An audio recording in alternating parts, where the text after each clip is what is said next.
ចិញ្ចាមមានជីងចក់តូច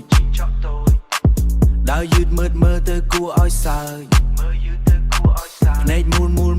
មុខតូចស្រស់ឃើញហើយចង់ថាអូយ so cute វាឡើងវាចុះមិនខ្លាចអ្វីដើរលើដំបូលដោយ superstar ជីងចក់ cute ឡើងលើចិញ្ចាមរត់ទៅរត់មកយ៉ាងសប្បាយចិត្តបើវាសើចខ្ញុំសើចតាមជីងចក់នេះ funny មែនតើ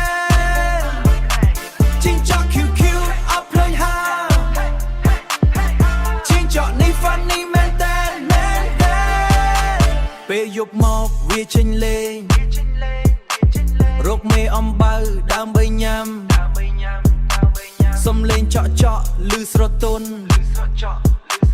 ដូចភ្លេង beat បែប remix fun មើលវាហែដូច dancer តូច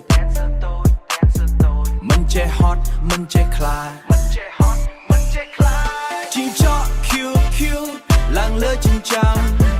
រត់ទៅរត់មកយ៉ាងសប្បាយចិត្តបើវាសើចខ្ញុំសើចតាមជីងចក់នេះ funny មែនតើ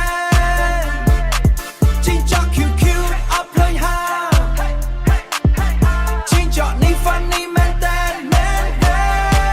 ទូតូចតែវាមាន style ផ្ទាល់ខ្លួន